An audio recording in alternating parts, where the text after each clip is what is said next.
bit later, but we do want to start previewing our upcoming semifinal to be airing just in a couple of minutes. But before we do, I want to give you all a real quick reminder of how these TASL matches actually work. So we will be using the standard format here for the same sets that happened during the regular season. Those sets are best of 9. Earlier this week, teams had to lock in their map pools. They can pick 6 map mode combinations across the entirety of the game to play. Teams will each pick 3 maps from their pool to play on during the set. Games 1, 4, and 7 are predetermined neutral maps and modes selected from a small subset of generally agreed upon combinations. Games 2, 5, and 8 will be selected by the higher-seeded Alpha side team, and games 3, 6, and 9 will be selected by lower-seeded Bravo team.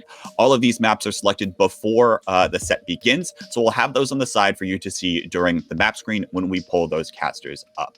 Casters will remind you of who picked what map, and there's hopefully something that makes a little bit of sense. You can check the underlined team color for exactly who picked those maps. So if all that's a little bit confusing, don't worry. The casters will break it down when we get into the set. But to talk a little bit big picture about the one coming up, it's Starburst versus Rift in our first Intercontinental Showdown.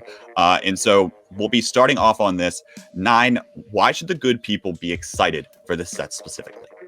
Well, I hope the good people like fights, because you're going to see a lot of that over the course of this set. There is a sort of refreshing honesty about both of these teams. I think, Sendo, you said nothing fancy here on the side of Rift, and I think in a certain respect, Starburst is like that as well. There's a confidence that both of these teams have in their individual players to be able to make these plays.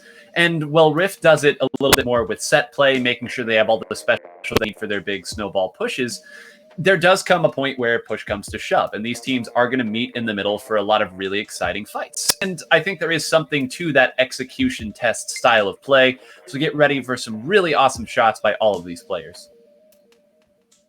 Can't wait to see it at all. But as we start turning and picking apart these teams' play styles, Sendo, I'll go to you first. In one of the more recent tournaments, 1st December, hosted by our friends over at Esports Pros TV, Rift was actually playing with Erza more on the Kensa shot, opting for those missiles and a little bit more diversity, as opposed to going for the double inkjet composition. What do you expect them to do heading into this league? Do you expect them to start changing things up, or do you expect them to go with what works the best for them, or at least what worked for them during the regular season? So I think like that comes down to like how I view Rift is that, and from my experience from playing with Erza, and I mean I love the guy and all that, but he very much is kind of like how he feels for today. So I don't know. He wakes up in the morning and he thinks I'm playing T-Deck today. He's playing T-Deck. I don't know. Like at least that's how I remember him. I'm not guessing it's that much different with Rift. That they probably like a team that everyone's just playing the most comfortable weapon and then they make it work. So that's pretty much like, let's just look at the weapon and you know what they're the most comfortable with. I don't think there's anything, that deep behind that in itself. Well, I guess we'll just have to wait and see exactly what comes out of that. But Prodigy, I know we were talking a little bit about some of Starburst unique weapon picks earlier. So look towards this set. What do you think Starburst is going to try to show to counter the heavy engage potential out of Rift, being those double inkjets, the armor combination that we see so often out of them? So that's the thing about Starburst, is that when you look at how NA plays, they're already used to playing against a team like Rift, would be my guess, even if they haven't been scrimming against them. So, I'm sure they're going to be pretty much using some of the same stuff, if not most of the same stuff that we've already been seeing out of them. The key difference here will be that for Starburst, they're used to having these kind of, weird specials that Rift may not be used to playing against, like bubbles and maybe double bomb rushes and things of that nature. And it's fortunate Rift's inkjets deal with the maybe not so familiar specials on Starburst side that I think is going to be kind of a key thing here. But for Starburst, this is just going to be just another match. We'll have to see if they can treat it as just another match when the pressure is high and the match is on. Without any further ado, we're just a couple minutes away, so I think it's about time that we start going around the horn for predictions here. Just picking a team that is more likely to win this set. All 4 of us will get a chance here, but Sendo, I guess I'll go to you first. Who do you think is going to come out on top? Well, I think everyone has a bit of bias for their own region, and the familiarity bias and all that. But I think Rift is strong. I think Rift's gonna come out on top, and maybe I'm wrong. Maybe I'll learn something new about Starburst. But right now, I'm feeling pretty good for Rift. So let's see. Sounds good. Prod, what do you think? I'm going to Starburst here, and I think it's really going to come down if Starburst can avoid the inkjet snowballs, avoid that kind of aggression that just feeds into more aggression. I think they'll have this. Sounds good. 9, what do you have to say? I don't like being the tiebreaker here. Rift has the tools, right? Rift has the players who can make all the plays they need to create those big moments. But I think one important aspect of this is going to be how many splat zones we see. Because these teams got to choose what maps they wanted. Starburst was almost entirely splat zones, whereas Rift, very little splat zones. I think that's a big part. Rift has the tools, but they're going to need to make a lot of moments happen. I'm erring on the side of consistency, and that's Starburst. One of the things you mentioned, I mean, Rift, oftentimes we're talking about how they're playing so well on tower control specifically. So it'll be interesting to see exactly what map picks do come out there as well. I'll throw in my 2 cents here. Both these teams, very interesting to me, seem to scale over the course of the set in most cases, right? Noting Rift's performance versus Radiance, noting Starburst. Oftentimes, one of the things I'm looking most out of Starburst is their adaptability. I see a lot of flexibility at times around this roster, flexing between multiple different weapons, whether that's Bran, who's played 8 weapons over the course of Transatlantic Splatoon League, which is the second highest out of anyone, any participating player.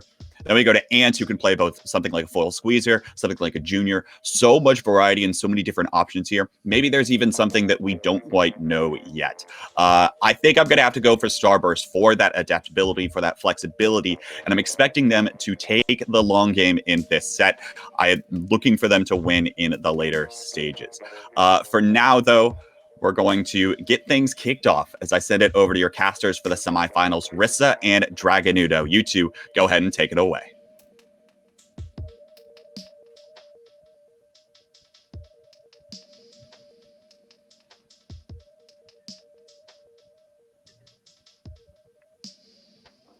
I realized that I threw that on production pretty quickly there. So, we might be back with us.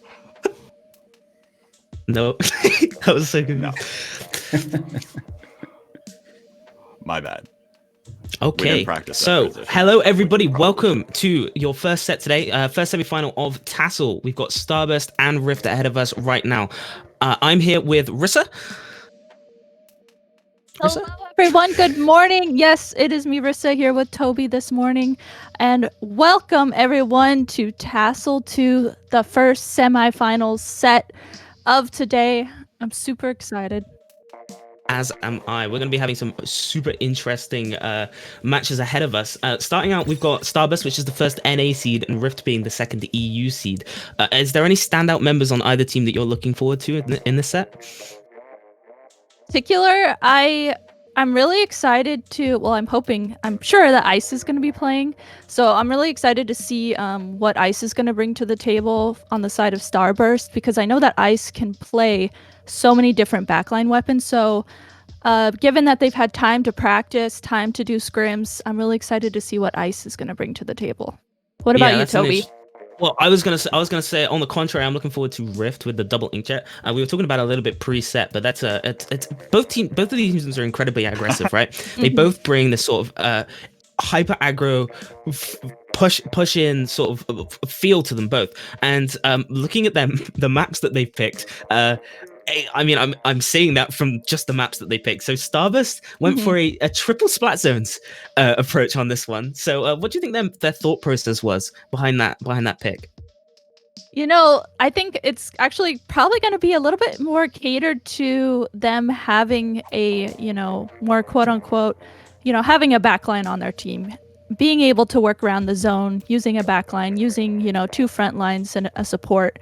And Rift, on the other hand, is, complete opposite. Their aggressive play style actually really shows through to their maps that they picked to play on this set today. Very more aggressive, going to use that double inkjet with the armor. Definitely going to cater more around to each of the way they play in their comps. Yeah, very interesting. I think both teams have got a very interesting map choice here. So Starburst, you'll see on the left side on the map list. Starburst is every map underlined in the yellow, or basically every Splatzones map, aside from the Splatzones on the Reef, is their pick. Alternatively, in the blue on the map list side as well, all of the maps underlined in blue are picks from Rift, and the sort of teal pebble gray color is the maps that were picked preemptively by, I believe, Kbot. So we're going to be starting out on Clanblitz Inkbot Academy, which is another team picked a Clanblitz map. So obviously maybe potentially thinking that they aren't as strong on these, which I would say I would say that Clanblitz is definitely one of the more team orientated maps, wouldn't you say? Yeah. Modes, in fact. Yeah, Clanblitz is definitely a more team-oriented game mode, and I am going to be interested to see how it goes on specifically Inkblot, because it's, more of a, not necessarily like a very long map, it's very close quarters. The mid field in particular can just keep going back and forth. So with the way that both of these teams have such different play styles, I think it's going to be a really interesting way to start out the set on a mode that neither of them picked. Yeah, definitely. I mean, I'm interested in seeing what Ant's gonna do. He's always been a bit of a wild card. I mean, we have him pegged down as a support player because he does tend to play the junior, but we've also seen him bring out stuff like the Squiffer, which he's. I mean, I've been an Ant fan for years. I've always been an Ant fan. He's one of my favorite Hanran members, and now on Starburst, one of my favorites as well. But I mean, interested in looking how that's going to play out, especially sort of a unique, maybe potentially on Inkblot itself. He just brings out maybe the Squiffer, because I've seen him do that before on Splatzones on Inkblot. He used to always bring out the Squiffer. So I'm hoping we're going to get to see something like that.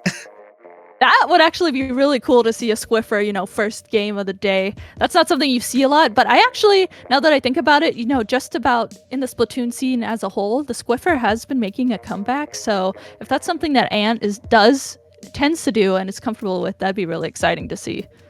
I would love to see that. I like when people bring out those unique weapons. It's just perfect. I mean, I like it when Skoze brings out the L3D, because like as much as it's a strong weapon, you don't see it all the time, do you? Mm-hmm. So I'm looking forward to that. And on Rift side, obviously I mentioned it before, the double inkjet. Urza, Skoze, both incredibly strong frontline pair. Like they always bring it. They have a really good teamwork between them. But they're being backed up by Alexei I think it always helps. I mean, he's an incredibly strong player. Like his charge is insane. Don't you agree? Yes, I would completely agree with that. Alexei's charger is awesome. And if we go into this first set, which is Clanblitz on Inkblot, a shorter map, it's Clanblitz. I'm wondering, that actually really makes me wonder, what weapon in particular Alexei is going to pick. Yeah, he could switch over to something different, especially on a map that's stubby and small. And I'm looking towards the duels in the center of the map. I'm looking in towards the center of the map as well. Like it sort of dips in. There's this maps that sort of dip in. They're kind of like, well, they're good for chargers, right? They get more line of sight. But again, on a mode like Clanblitz, like you said, like it might not be optimal to pick a weapon that's not as good when it comes to being in the enemy base. But that being said, again, I've seen both players like Ice and Alexei playing these insane aggro charges. Don't you agree?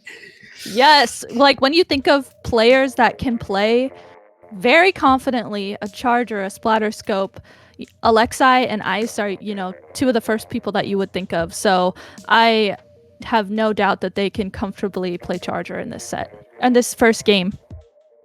So it is going to be best of 9. I didn't mention that beforehand. Bit of a blunder. So best of 9, long set. Are you thinking it's going to go the whole way? You and I were actually talking about this a bit before we started, and I feel like it does have the potential. This set has the potential to go to game 9, but it's just like anything can happen with the way that both of these teams have different play styles. They're both very, very strong. What do you think, Toby? Well, I mean, I was looking at this. I was looking at this like Starburst is going to win, right? But I mean, after hearing the analyst opinions, they were putting some really good points forward, and watching the FLC videos that you can watch too if you want on the TASL channel, TASL YouTube channel. You can find that at the TASL_Splatoon Twitter page. Did you know that? I didn't know that. I only knew that till like 2 days ago, and I was like, wait, this is really cool. I know, and FLC did an amazing job with those. But both teams are, well, I mean, from the match analysis, they've shown. I can see how strong and how good of a match this could potentially be. Like the mesh of their two play styles will definitely come onto this sort of like. I mean, it'll just be incredibly brawly. Like I feel like we're gonna be seeing really sloppy trades, everything going back and forth in the middle. We're not gonna see consistent pushing. Like we're not gonna see anything that's like steamrolling, you know? We're not going to see one team just destroy the other one on a map, I don't think. Yeah, I would agree with that. Like last night when I was going to bed, I was thinking particular about these first two semifinals sets that we're going to cast, and like they feel very even, and you know, it really, I think it might come down to, you know, whose day is it? Who's really going to be giving it their all today? Yeah, I'm with you on that one. I think it was Sunny who was saying that Zekken can have his off days as well on support, and I believe it was Zekken he mentioned, but he was saying that some people have some real off days on support. So I'm looking towards potentially this first match showing us exactly how these teams are going to play today, and obviously both teams also might take the whole set to ramp up, you know. So getting into our match shortly. Final thoughts on the matchup between the two teams. Final thoughts is, I don't know, like I was saying, how I was thinking last night, this could go either way. It's really going to be up to, you know, whose day is it, who's really bringing their all, and I'm excited to see it. How about you, Toby? Well, I mean, this first match is definitely going to come down to this first match for me, and we are about to get into it. So we are on Inkblot Clamp Blitz, first match, semifinals, Starburst versus Rift, and both teams bringing out something a bit different on each of their comps. Yeah, they really are. Yeah, like we were talking about, or I was mentioning, Alexei going to go ahead and use the Exploiter instead of bringing a Charger this map, which I think is a really good pick because this map is so small. You want paint to help support your players, and right away we're seeing Bran here starting to push up, utilizing that there were members down on the side of Rift here and trying to keep up pressure in mid.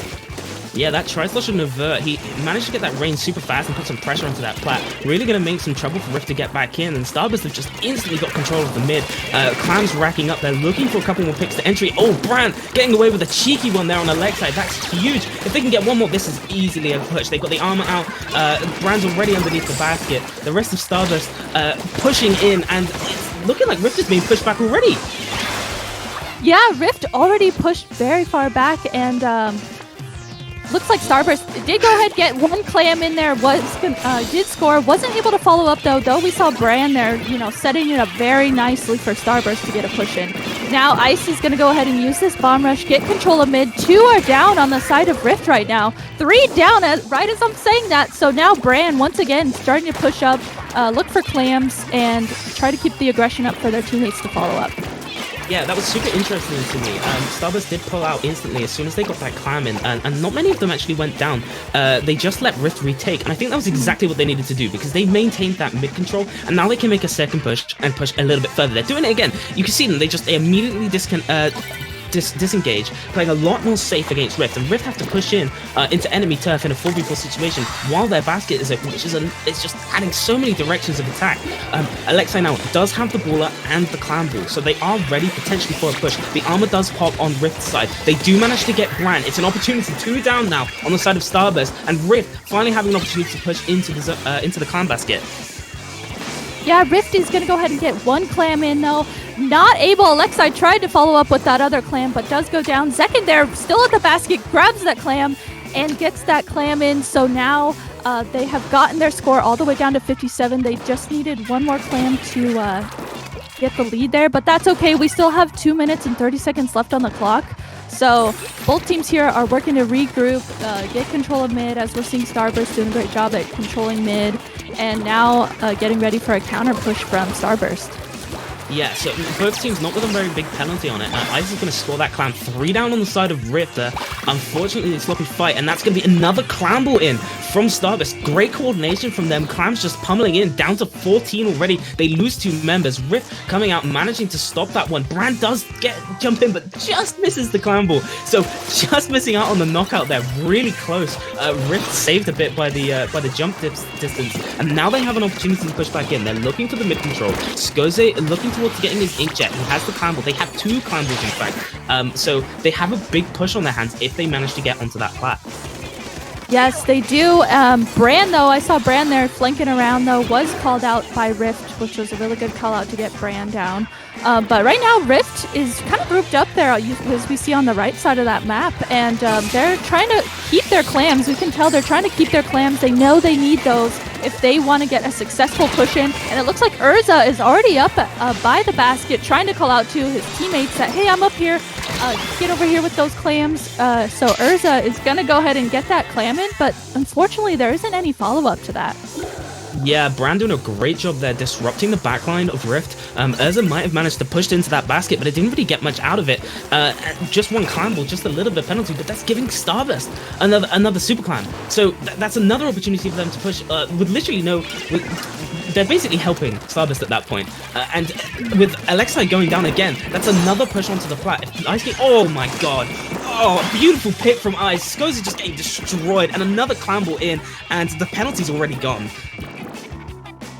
Yeah, the penalty's gone. Looks like just one member up on the side of Starburst, though, so they weren't able to quite follow up with that. But now Rift is turning it around, gonna go ahead and get a clam in. They have 15 clams, 16 clams on their side. Urza here trying to sneak up and get that one power clam in. Alexei tried to sneak up and get it in as well, but Starburst was right there, calling out exactly where everyone was and did a great job at stopping that counter push. Incredibly close. That clam ball would have flipped that one. It's a really close match. Rift have a spare clam, so they'll get the overtime. Urza needs to come up big with this flank right here, but he's been found out. Just some routine checking from Jared. Manages to find his location. He's probably been called out at this point. Rift on a bit more of a rough one, but they managed to get 2 picks. This is huge for Rift. Alexa gets taken down, but Second has another ball. If they can just get one clam in, there's 3 down. That's the first clam. They just need to get that second clam ball in, but Brand's coming in. Second gets taken out. And I think that's it for Rift. Oh my gosh, it is. Skoze trying to jump in, get that clam in, but oh, the timer runs out. Brand's tri-slosher, that was awesome there, right on the steps there where the ledge is, was able to help with their teammates to stop that push. And game 1 is going to go ahead and go over to Starburst. That could not have been closer. That was literally like an inch. If there was just one more second on the clock, that clam that Skoze through would have gone right in. That was insanely close. Honestly, I didn't expect them to come back that fast, but that just shows the type of team that Rift is, that teamwork. Being able to collect up that many clams and find an opportunity to get in off of the back of what looked like the end of the game.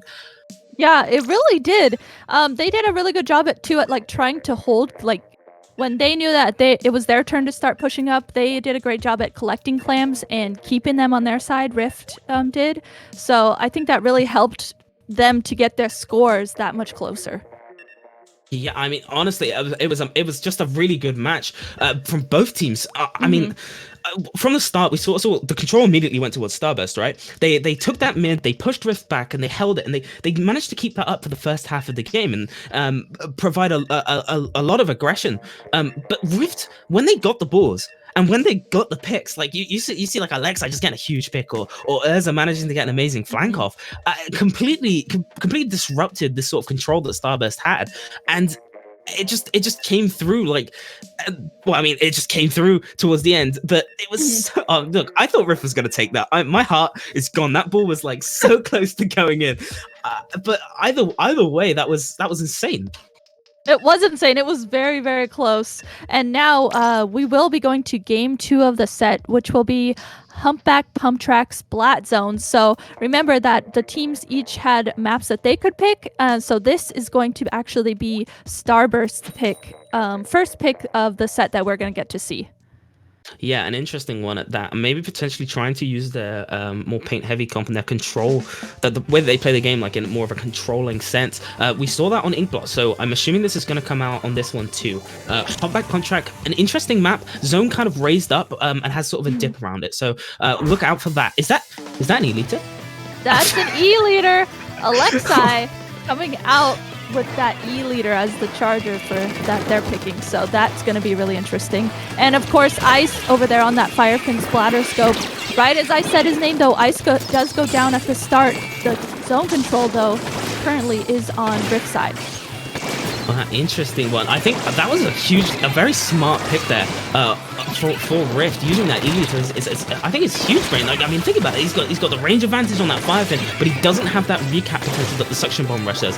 If that even matters, because it doesn't look like Starburst have been able to recap the zone. Skoze doing a huge job managing to push them back, and Rift at the moment just letting that counter tick down.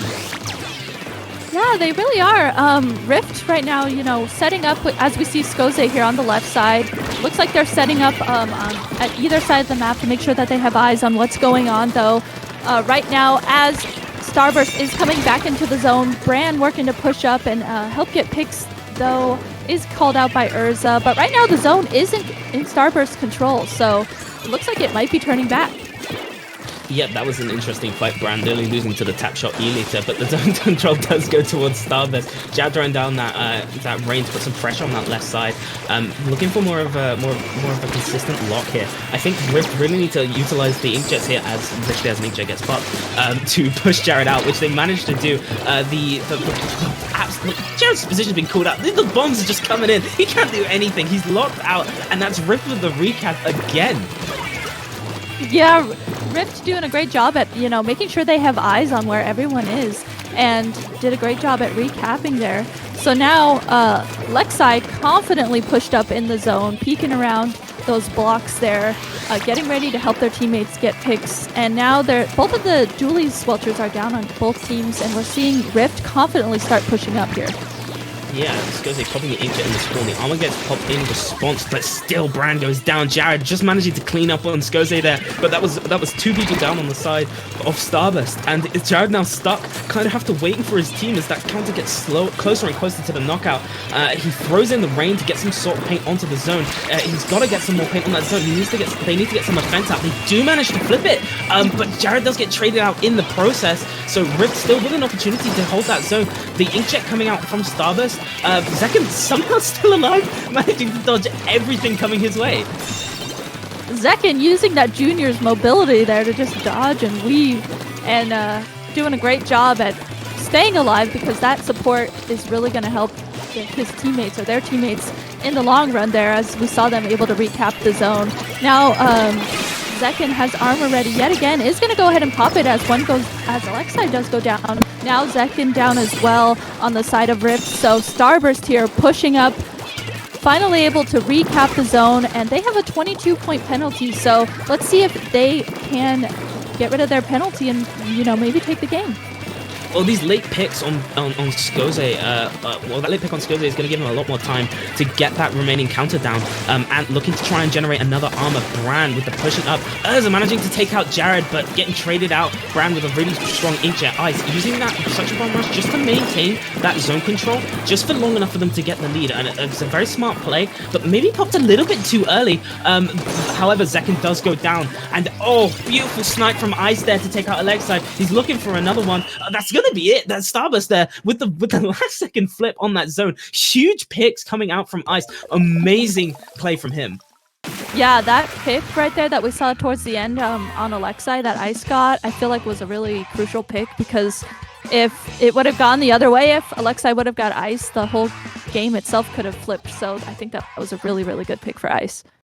Yeah, I mean, that and the Suction Bomb, I thought the Suction Bomb was a little bit early, but obviously he wanted to use that to create some room for him to push up onto the zone so that he could go for those angles. And the fact that he did and managed to go so aggressively and confirm that for his zone was incredible. I mean, later on, I want to have a look at the overhead cam just to see what effect that Suction Bomb Rush had on Rift's ability to recap there. Yeah, because since we were on the stream here watching it from Ice's perspective, we weren't able to quite see over the hump of the middle of that zone. So I agree. That would be really interesting to see how that played out on the other side of that. So that means for the set 2, Starburst is up 2-0. 2-0 to Rift. So right now we will actually be going into game 3, which is TC on Piranha Pit. And note, that is Rift's first pick, map and mode pick, that we're going to get to see on stream. Yeah, and but which is interesting as well, considering CB and Splatzones being the neutral and Starburst pick, Rift were putting up an incredible fight. They were doing a really good job. I mean, honestly, the matches couldn't have been closer. Both were sub 10 points on Splatzones, and CB was literally like within the half millisecond of the basket closing. Like it was so close. So coming into TC Piranha Pit, I mean, what's your thoughts? Why do you think they picked TC? That's a really good question. I feel like for Piranha Pit and kind of all their picks in particular, it really, really does a good job at catering to the double inkjets that Rift uses. And so I think that Piranha Pit as a tower control map, if you can get that double inkjet and armor off correctly over the little corner that we're going to get to see as we will go into the match, that can be so deadly. So I think they're really confident with the way that they play this. So that's what my guess is. Yeah, I mean, I'm looking forward to it. I love Piranha Pit as a map. It's incredibly strong tower control. That tower follows a really tight circle around the middle section, all the way down to about 50 points. So look towards that. That's usually sort of the area that most pushes go to, unless teams get like huge wipe chains, like amazing control. And from what we've been seeing, both teams haven't really managed to get like consistent attacks. Like the only time I've seen it is from Starburst in the first set. So we are going to be getting into that now. Urza coming out with the Rapid Deco. So interesting pick there. It's an interesting pick since Urza, generally we do see him on, a short range shooter. So that is a really interesting pick. And on the side of Rift, they have the Stingray Charger, but on the side of Starburst, they have the Bomb Rush Charger, so I think that's going to be interesting to see how that plays out too here as we see Starburst getting first take of the tower and starting to push it. Yeah, but they only have 2 people on the front line. The other 2 are respawning, and so they had to get off the tower just shortly. They do lose Jared really early on in this fight. Ant does get another armor out, which is going to be great for his team. They were looking like he was trying to get the checkpoint. Didn't manage to complete it because Rift are going to push in aggressively on that tower and try and take control. Starburst have kind of been split into 2, so this is the opportunity now for Rift to get some picks. And as I'm saying that, Skose gets 1. He's looking for a second. Doesn't quite manage to get it with the inkjet, but it was good. It was good aggression to push them back, and they're going to be able to start moving that tower towards that first checkpoint. Yes, they are, and they are going to go ahead and keep pushing the tower, get it past that first checkpoint, along with Alexai's Ray there to help assist the tower being pushed through that first checkpoint. So now they have gotten the lead. It looks like they're doing a really good job too at not sitting on the tower in that corner that it's at. Because if you sit on the tower in that corner, it can just be very deadly. You can just keep dying. So they're doing a really good job at making sure this top area is cleared before they keep pushing the tower.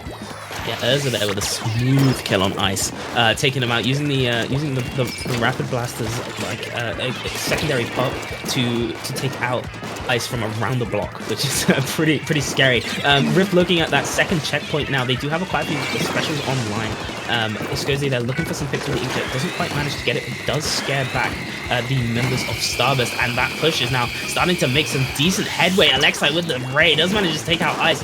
He's calling out Jared, but doesn't quite manage to get him. That's 2 picks, and that final checkpoint being reached now for Rift. Yes, second is confidently sitting on the tower here, doesn't feel, any pressure on them, and that's it. That went really fast. I mean, Starburst barely even had a chance to get on the tower. So game 3 is going to go ahead and go to Rift, which this map and mode was Rift's pick. So this one, they had their game plan, they knew what they wanted to do, and it definitely showed.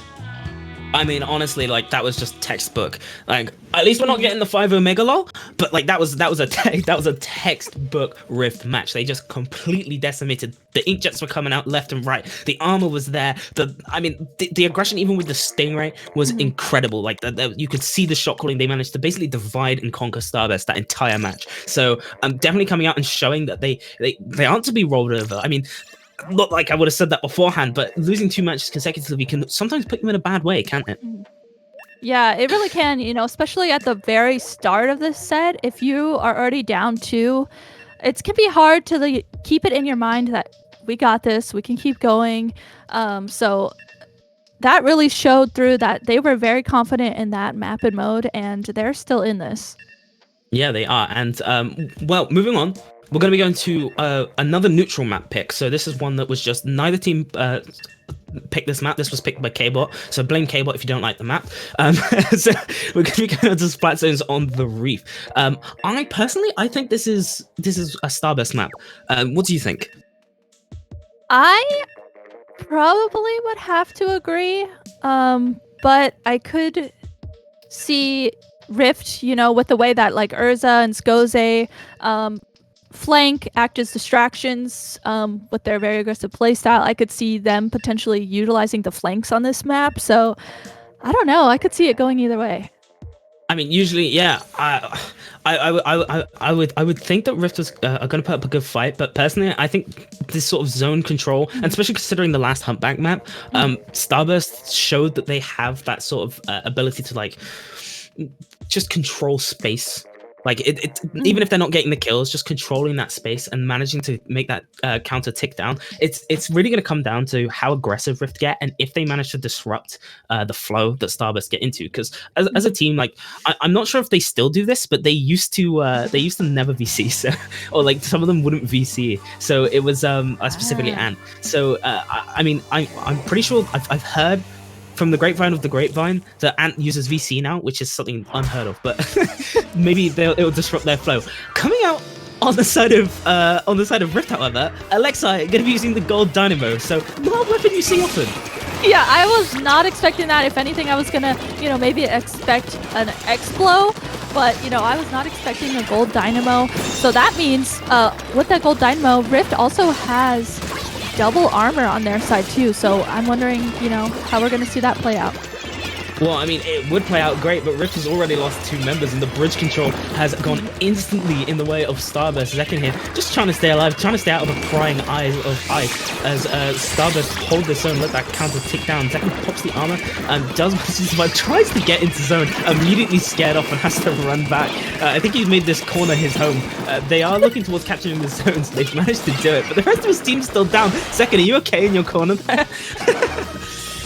Yeah, Zekken there was the last one up, so finally Zekken there jumped out, decided to come back and regroup with their team here.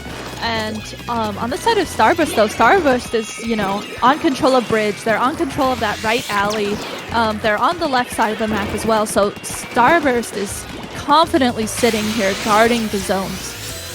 Yeah, I mean, I said it. I said I expected it, but I didn't think it would be this strong. I mean, they've just been putting on a clinic of lockouts. As I say, that they do lose 2 members, but 2 members also go down on the side of Rift. It's really down to Urza here to take out, get those picks with Skoze and stop that zone from ticking forward anymore. Looking like Rift might have actually managed to get control out of that scrappy fight. They do want to get control of that bridge. I always say every time I commentate Rift, that bridge is the key point of control, and leaving it to the enemy team is just dangerous.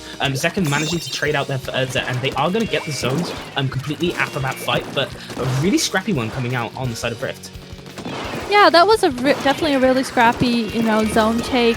As we're seeing, Skoze here trying to keep up pressure on this left side. Skoze is alone though, and is going to get called out by Starburst here as Jared rushes in, and Jared also flanking the bridge. So this is going to now turn the zone back onto Starburst's side. I mean, honestly, from what I've been seeing, it's just been looking like Rift gets the zone, Rift loses 2 members, Rift loses the zone. That's just been the story that we've seen. Like, they need to get something more consistent, and I would either put that down to Rift not being able to get the picks, or just Starburst playing incredibly well. Like, disengaging at the right moment, like, and doing stuff like that, waiting, being patient, managing to take out Skoze off of that. Rift does have control at the moment, but that's a huge pick for Starburst if they want to get back in. Yes, it is, and we're seeing too, there is still orange paint around the map, so that's kind of letting Starburst be able to be in these little spots where they can still move around. And there are 2 down though now, as Rift is now about to get the lead, as they now have taken the lead from Starburst. Starburst now has to find an answer to this. They have to figure out how to get back in. Yeah, definitely. It's been a bit of a rough one. I think Rift finally finding the flow in this match and managing to get those picks. Urza taking out 2 for his 1. Ice looking for another pick to try to enable Starburst, but if they don't have that Junior online, they don't have the armor. And if they're fighting double armor here, then that's going to be really tough. Ice popping that Bombers to try and neutralize the zone with the help of Gran here. They're looking like they may be able to just get the cap. They do, so they're going to get the penalty on that one. A huge penalty there. They do lose every single member of the team, though. Ice barely getting out with his life. And Rift again with the zone as it's closer and closer to that knockout zone. That was really interesting. Starburst knew that they needed to at least get control of the zone to give Rift a penalty, and so they did that, but then now they have to regroup again here as there's 1 down on the side of Starburst. So now Starburst is almost in the position that Rift was in earlier on. They're really having to figure out how to get back into the zone. Yeah, definitely. I think key again is that bridge control. They've let that Dynamo up on that bridge, and he's just absolutely really hell down onto them. They're going to do that sort of clutch cap again. This time, looking a bit more complete. They haven't lost any members of the team. 2 down on the side of Rift. Looking for the 3rd here, and just about nearly picking up the kill. Gets the assist, and it's just the Dynamo left in the zone. Does get taken out, and Starburst now with an opportunity. They finally have control. They have the bridge. They have the zones. They didn't lose that many members in that fight, and they can start thinking about getting close to retaking the lead. Yes, now Starburst can get into position to start thinking about taking the lead. They just need to make sure here as they go into the last 10 seconds of the match that they keep the zones painted. There are 3 down technically coming from spawn on the side of Rift right now. So we're seeing Alexei sitting with that Dynamo armor, waiting for their teammates to get their specials as well, so that way they can start pushing in. Alexei going to use that armor, and Urza going to try and use a Booyah Bomb to help get control of mid. Oh, and that was just unfortunate there from Starburst. They were so focused on getting the kills that they completely missed out on the fact that the zones have to be controlled. So Rift managing to get that just off of the cap. A bit of a weird one, to be honest. Like we couldn't really see what happened on the left side of the map, but on the right side that was just sort of a duel. Bran was kind of enjoying the fight, and it didn't really manage to see anything. But that's bringing it back to a 2-2. Rift showing that they can compete on splat zones. So maybe that triple splat zones pick from Starburst, a bit of a risky one coming from them. Yeah, Rift is really showing us, maybe they have been working on their splat zones, behind the scenes in scrims. They have gotten more confident with it. Even though they didn't necessarily pick any map and modes that have splat zones, they're really showing us that, hey, we can be confident in splat zones, so don't put us down. Don't put them down. Indeed, they are doing that. They were showing there, but even with weird comps like putting a Dynamo in, the double armor does manage to pull something special out. I mean, talking about armor, I'm pretty sure. Did you see the Area Cup? There was a quadruple armor team that came second in Area Cup today, which is pretty insane. So armor does have a lot of power. Yeah, I saw that all over Twitter this morning when I woke up. I'm really interested to see how those sets went, so I definitely want to go back and watch those. Yeah, definitely interesting. I mean, look, I can talk about it all I want. I mean, 100%. Look, VJet won Area Cup. Okay, I was told I was only allowed to say it twice during the broadcast. But I want to see some VJet. I love that. I love that weapon. I've been a diehard VJet for 3 years. I want to see some more out of that. But we are going to be going into Wahoo World splat zones. Both teams looking towards this sort of central area. It's a circular zone, only circular zone in the game. Bit of a weird shape. Allows for caps from stuff like Firefin to go way quicker. So looking forward to seeing that on this map. I'm interested in if Alexei's going to use the E-liter again, potentially using that long range of the sort of that long sight lines along the middle of the map. But we'll see as we get into it. All right, and it looks like we are going to see Alexei using the E-liter for this map. So this is definitely one of the maps for splat zones that people will tend to pick E-liter. So we are seeing Alexei use that here as we now start seeing both teams here starting to push into the zone, starting to get first paint of the zone. And it is going to immediately go to Rift, but Starburst has their specials ready. They're starting to push up and start working to get some picks through that. Yeah, definitely. A bit of a slow start here. The team's kind of just trying to feel each other out as they are holding the zone. We are seeing the missile do these clutches from Jared, which is interesting. Probably wanting to use the fact that missiles are quite powerful on Wahoo. Because that sort of narrow area, you always seem to get quite a few people in them, and just the normal dual clutches are quite strong when it comes to that. However, Rift do manage to take 2 down. As I say that, 2 traded back Gran, managing to take out Skoze in that duel, and the zone is, well, it's still in Rift's favor, but honestly, nothing has been kind of, there's not been any complete fights yet. Yeah, they really haven't. It's been kind of, a juggle for mid control, trying to make sure that, whichever team has the zone is trying to work to push up confidently and make sure that they don't die from that. So we are seeing the zone go back and forth. The lead now is going to switch over to Rift side, but there is 1 down on the side of Rift, 2 down on the side of Rift, 3 down now on the side of Rift. So it is going to come back over to Starburst, and Starburst has a small penalty here, so it could switch back here by the time that Rift gets all their specials ready. Yeah, Alexa has just kind of sat waiting. I mean, honestly, I think he should have jumped out way earlier than that. The rest of his team pushing in Jared with the VDS, managing to take him out with the missiles here.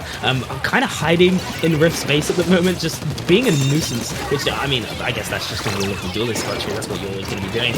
And Starburst holding that control just a little bit longer, getting the picks they need. Jared looking for another hit, doesn't manage to get it. Skoze managing to survive that one.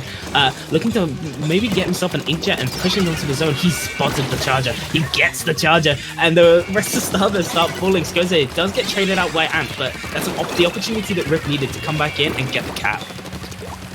Yeah, that was good follow-up on that opportunity.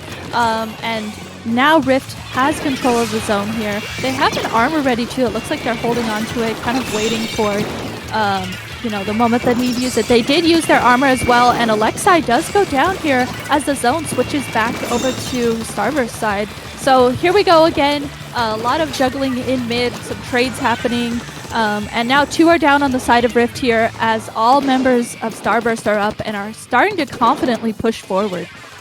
That's kind of just been the story of this match, I think. It's just been, and they're back. Starburst have the zone again. Like, Rift has been, it reminds me of the last Splatoon match. It was Rift being pushed around for the majority of it, and then getting the lead and holding Starburst down and doing the exact same thing to them. So I'm expecting, or hoping, to see the same sort of thing. It's Rift finally looking like they get some sort of foothold here.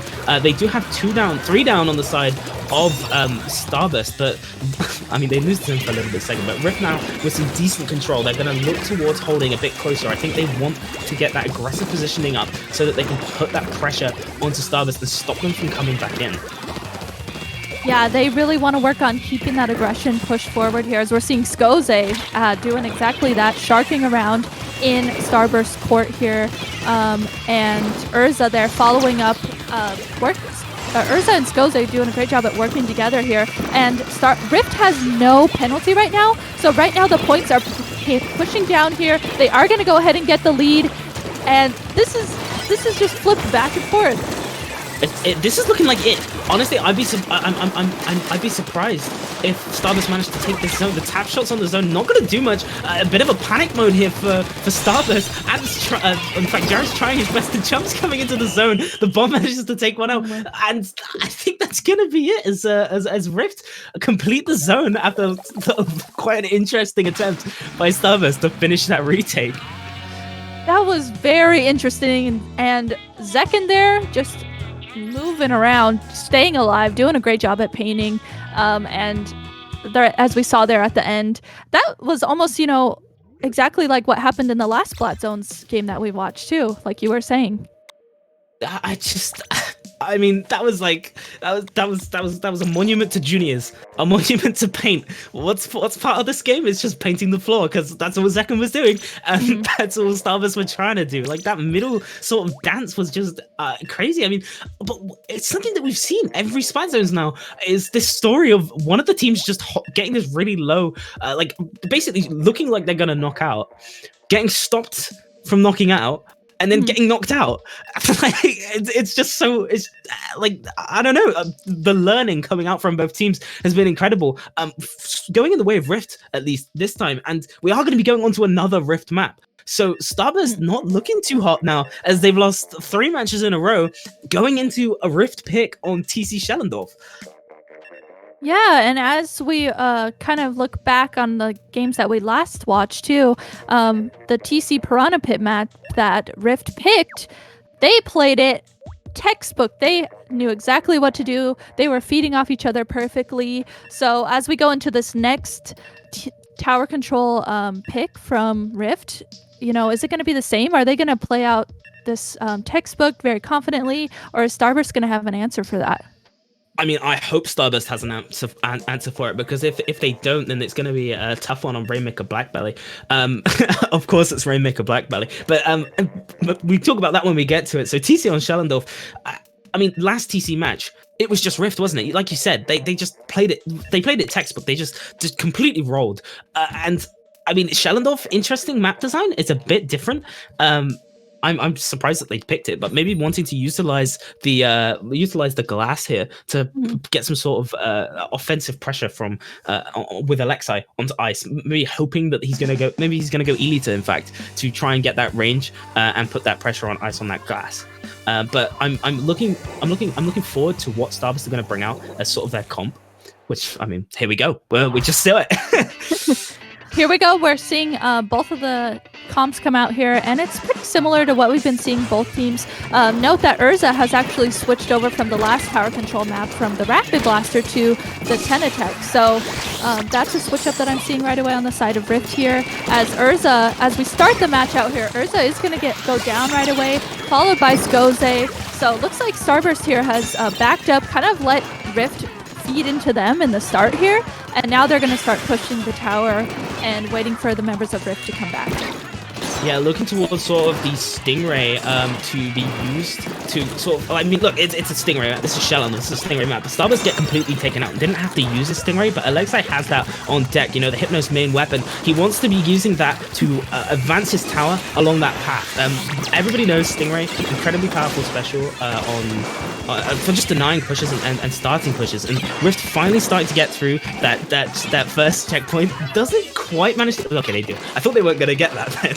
Ice jumping back, potentially wanting to hold on to his near Stingray, waiting for his team to come up so that he can stop that tower if it manages to get to that second checkpoint. Yes, and now the tower here is kind of stuck here in a position as Alexei tried to use their Stingray here that they were holding on to help push the tower and complete the push that was going on. But Alexei was called out there with their Stingray. Skoze here trying to jump in as well to keep up the pressure, but Starburst did a great job at calling out everyone's jumps, making sure they put a stop to the aggression that Rift was using. And now Ice up here on the top here has their special ready, gonna use that bomb rush along with the armor. And now they are gonna, Starburst here is gonna start pushing the tower up to the checkpoint. Definitely looking a lot stronger, aren't they? They've been providing. I mean, and taking down mid-beat, but Brand looking towards holding that. Rift are going to come in and deny the tower just a little bit longer. Two members of the team, each team going down. So it's a Charger Junior brawl in the middle. Alexei holding that glass. He's got a really good angle on that tower. So getting past that second checkpoint, what you really need is like basically you just need a wipe. You need to take out that Charger. You need to take out that front line to stop them from messing you up. Oh, that was a beautiful trade of the Chargers. I mean, I love it when you see stuff like that. Brand being pressured in the corner, and I think that's the end of Starburst's attempt of a push. Yeah, it looks like it is actually Starburst here. Oh wait, hold on. Jared here rushing around the corner with their teammates and is actually gonna push up and get that pick on Urza as well. So Starburst, looked like their moment to stop the push was happening, but they actually got back on the tower, keeping up the pressure and keeping up this push, having to avoid Alexei's Ray there though. But I mean, Ant gonna pop that armor and have Brand start pushing up with that armor. Starburst is keeping up the pressure here as they start continuing to count down points. I mean, that checkpoint, huge. They needed to get through that. Like, this next checkpoint comes a lot easier. I mean, if you don't get completely wiped. They did get completely wiped aside from one member. As a barely surviving, but Rift managing to stop that one out and start moving that tower back towards the middle here. But that big, thick checkpoint around there is a massive worry. So managing to have that one down, Starburst is in a super strong position. Rift, however, do have the inkjet on the ready and the armor out as well. Urza probably looking for a pick here. Does does want to get him and then pop the inkjet, I think. So he's fishing for the inkjet. He wants to be able to take it out. The ray comes out as well. Lots of pressure from Rift as they move that tower towards that first checkpoint, really dispersing Starburst, pushing them around the place. They lose the tower, however. Starburst coming back in. Brandon and Ant do go down. It's just one person alive on each team. Yeah, that was quite the exchanges that we got to see there. And now Urza, the last member up of Rift up there, was called out here by Ice. And now Starburst on top mid here with Ice watching down, getting control of mid again, getting their specials ready yet again, and pushing the tower again. So the more they push the tower away from Rift's side, the better it is for them. It's going to make it that much harder for Rift.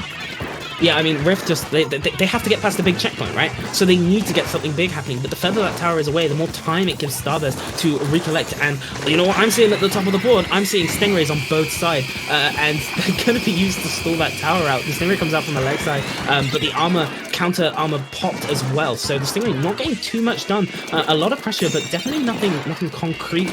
Tower still in Rift's favor as they try to push it past that checkpoint. They need to get some picks. Zekin is completely exposed when he's sat there on that tower. He can't do anything. He needs his team to push forward. He needs Skoze and Urza to go on that aggression, and they're so close to those jets. Skoze looking for Ice, as you can see on the glass. They get the checkpoint. Urza moving closer. They're looking for the tower. Jared needs to stop him. He manages to get Urza off, and Starburst jumping on the tower, just saving that. Like, just saving that. What is it with this set? It's been like... I feel the exact same way. Oh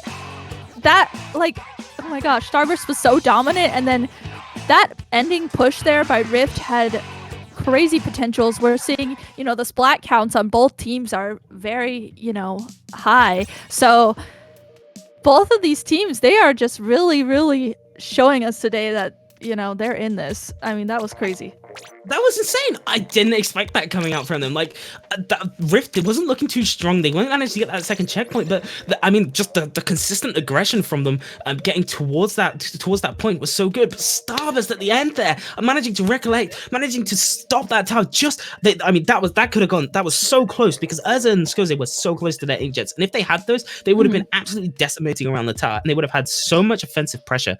But Starburst there with a huge hold in the last couple seconds. Huge.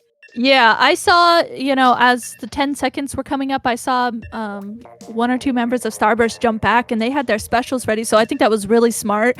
And we didn't necessarily get to see it from one of their sides, but I think jumping back with specials like that to act defensively, I think that really helped them out there. But it had the potential, if, like you said, if, Skoze and Urza had their inkjets ready, that could have easily turned.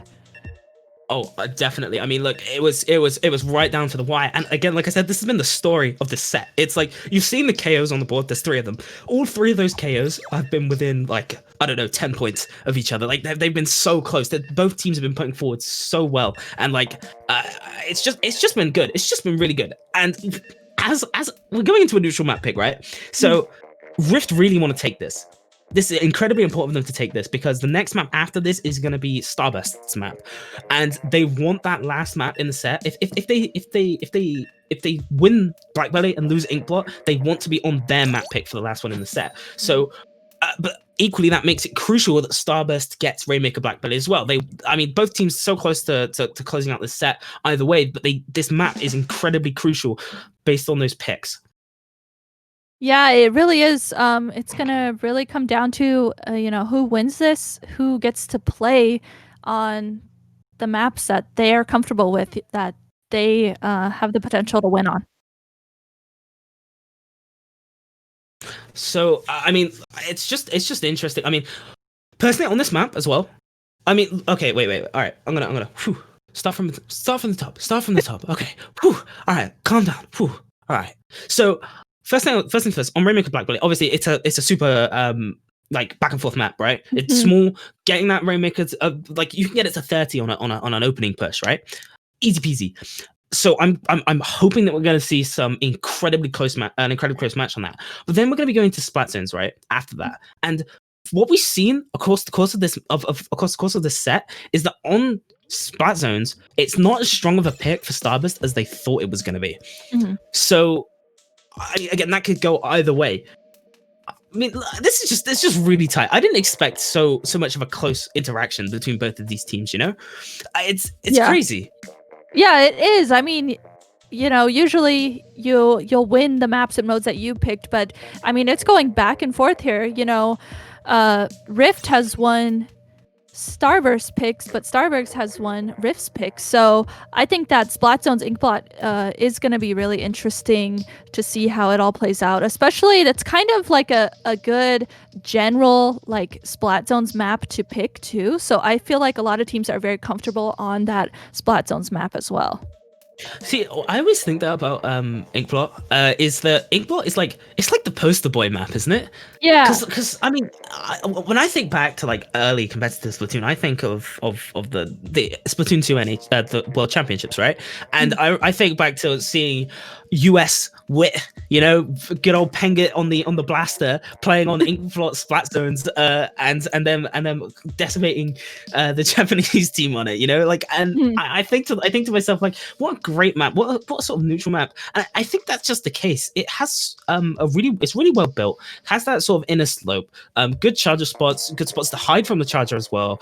It's open and wide, and it's just a strong map. But again, that being said, from Starburst's perspective, they see Splatzones on that map and they think we can let Ant do whatever he wants. Because he can just pump out that junior and he's getting so many armors, and that's gonna let them do whatever they want. It's crazy. Yeah, the armors and then just painting around, it's a bit smaller of a map, so having the junior that can just paint around, the left and the right side, but also keep the zone painted is definitely something that will come into play for that map and mode too.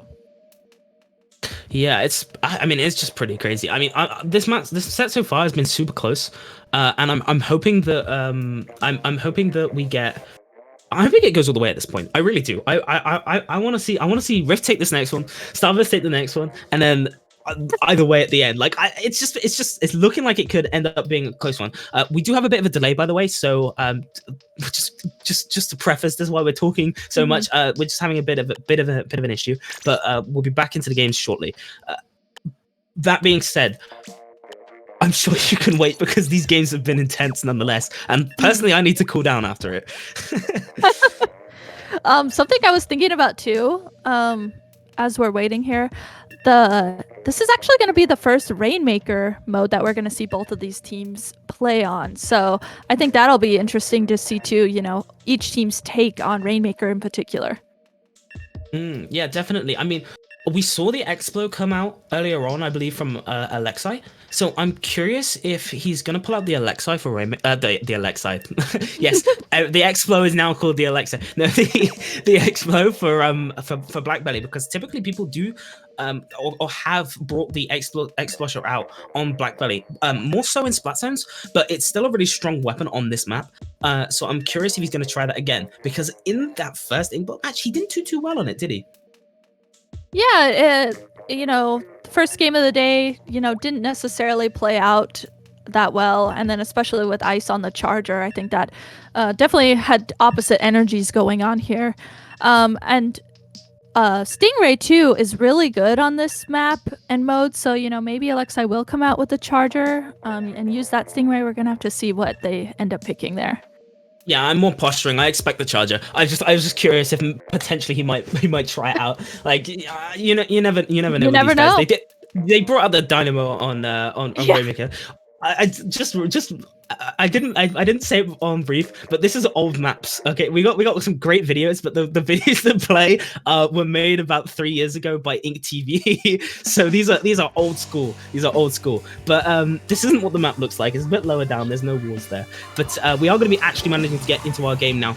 Just shortly, we're going to see the C-Jet coming out from Ice and the charger from Alexei. So definitely some rays. I think you were right about that one. Definitely going to be seeing a lot of rays here. Yes, we're seeing rays come out from both sides, and Ice, especially with that Jet Squelcher, is going to be pumping out rays here. And right now we're seeing mid-control here starting to work out as we see an immediate ray come out from Ice. And now both of the juniors are actually down on both teams as Brand tried to brush up and start pushing the Rainmaker, but Urza was shark in there and called out that Rainmaker.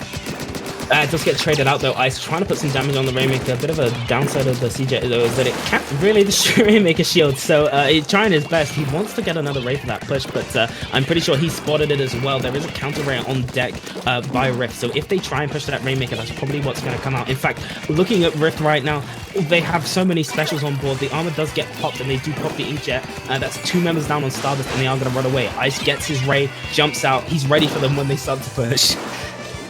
Yeah, that was really smart of Ice there. Jumping back, has the Stingray ready, and is going to use that Stingray here, and does get called out though, as the Rainmaker does go down. Right now, the Rainmaker's stuck here on this left side. We're going to have to see who can pop it, and potentially, if Rift can grab the Rainmaker and keep pushing it, or and yes, they do exactly that here. Get a few more points on the board, and the Rainmaker is kind of stuck here in this left side of the map. I mean, the more Rift gets stuck here, the quicker Ice gets his Ray, and Ice has got a Ray. So another opportunity. It's an opportunity again for Starburst to push in. Ant's going to pop his armor and pick this up. Yep, as I thought. So he's going to pop his armor and pick this one up, and they're going to try and start a push to go in. They're an interesting one to have your support pick it up at this point, but I guess if you've got 2 members with incredibly strong specials that would normally pick it up that aren't your frontliners, it kind of goes back and forth between that. And showing some beautiful moves. Oh, this man, he's dancing. Dances his way towards the lead. Alexei not really managing to do much, and managing to get a push down to 22. That was beautiful. That was beautiful. He really was dancing there as Urza was on the flank there, ready to take him out. Did a great job at avoiding that flank and pushed up Skoze in this very intense 1v1 with Jared there. Skoze going to go ahead and take out Jared in that 1v1, as now Rift has the Rainmaker, is trying to push it up. Skoze, though, called out now by Bran on this left side of the map. I mean, keep an eye on those Rays, There was already a pop from Ice. He popped it and stopped that Rainmaker push. So again, Rainmaker push finished for now. I was gonna say that, but it looks like Rift have managed to pick up yet another Rainmaker pop, and they pop their Rainmaker and their armor. Brand with the inkjet. Oh, beautiful snipe! Manages to take out Zekken with the when he had the Rainmaker there. And get the trade with Skoze. Rift not doing too great here, as all of them seem to drop, and it's another opportunity for Starburst to extend the lead. Yeah, it is, and I love that Starburst here. Grabs the Rainmaker immediately, so that way no one from Rift can even think about grabbing a hold of that. And now Starburst has control of the Rainmaker. They necessarily knew that they didn't need to push it really, but they just wanted to push it out of their spawn and make it that much harder for Rift to get back in a good position. Yeah, Rift managed to take down 3 members of Starburst, but that doesn't really matter. Well, I was going to say it doesn't really matter because the member they didn't take down was Ice, but an amazing raid coming out from Alexei to stop that. Opportunity now for Rift to push in. They got one of the picks on the CDS. Urza looking for another one. He's made the path for Zekken. Zekken manages to get past Urza, taken out, but that's not the lead. Rift still with the advantage. It's just Ice left. It's looking like this is going to be Rift's game. Ice does get taken down, 3 down, but they don't get the lead quite. And Skoze Urza just need to push this a little bit more, but a Starburst filtering in. It's just a fight over the Rainmaker shield. It's not going to pop in time. It's so close. It's so close here. It really depends on who's going to pick up the Rainmaker. And Starburst here, in a panic, picks up the Rainmaker, which was really smart for them. But we are in the last 40 seconds of this match here, and Rift is putting on so much pressure. They have a lot of map control. Urza's sitting up here very confidently, sneaking around, starting to get any picks that they can. Urza going to get called out, but Bran gets called out following up that. So Zekken here going to try and grab the Rainmaker, safely bring it around here, and work to get the lead. He's so close. Ice with the panic ray just misses out. Alexei throws the bomb in. Skoze's still on the flank here, but the members of Starburst. Oh, beautiful snipe from Alexei to take out Jared. The pop is close. Alexei looking for another one and picks it up, but it gets taken out again. Second, Alexei getting the wipe. They're holding it down. That's going to be the lead. Amazing fight there from Rift to manage to take that one out and get the game. Oh my gosh. That was I was having I was just thinking about if I was in that position. Just so panicked. That is such a crazy Rainmaker situation to be in. Starburst there trying to grab it, keep it away from Rift, but finally Rift got that complete wipe on Starburst and was able to push up and just get the lead there in the last portion of that. That was crazy. I felt like my voice went an octave higher. That was insane. Like, there was such an incredible play by Rift. I mean, Starburst, the fight that they put up towards that podium was incredible. Rift, the pressure that they gave off was incredible. Both teams fighting over that tiny little line, just needed to get it just a little bit further, and eventually managing to do it. During the middle of that fight, Ice managed to break out of the spawn, get to the middle, paint for a ray, and just before he came back, he got spotted, but he tried to pop the ray from behind, from behind Rift. So that was a super interesting play that could have worked out in a really cool way. A very high risk, high reward, but I mean, the rest of his team was doing a great job at stopping that. But that was an amazing game from both teams. And as we're going in now, 3-4 going into Starburst's map pick. So Starburst looking to make this 4-4. Yeah, so this is what we were talking about as we were waiting for that last game to start. This is exactly what we're talking about. We're going into this map, Splatzone's Inkblot, is Starburst's pick. So they picked this map and mode. They must be very confident on it. They have a game plan that they want to follow. But with the way that we've been seeing this, you know, Rift has been doing a great job on Splatzone's maps. And this is really going to be it. You know, if Rift can take this, they're going to win the set. But if Starburst can take this, then we are going to be going to a game 9. That's what I want to see. I mean, this is match point for Rift, but Starburst looking towards taking this one. Splatzone's matches have gone either way this whole set, so it really could go either way. It entirely depends on what the teams manage to bring out. Rift could be coming in from that last match with a lot of hype, so I'm thinking there might be a lot of that. They might have high spirits. You know, you might see a bit more gameplay, a bit more hype gameplay, trying to look for those hype moments. But on the flip side of that, Starburst, their heads may be more level. They might be working this out. We are going to get into this match. This is match point for Rift, semi-finals, Starburst versus Rift. Yes, and as we go into the match here, starting out, I want to point out Alexei back on that E leader, and then on the counter side, I'm actually seeing for Starburst, they have a Tri-Slosher, but it's the armor Tri-Slosher, so they are coming out with double armor, so I think that's an interesting take on that as well.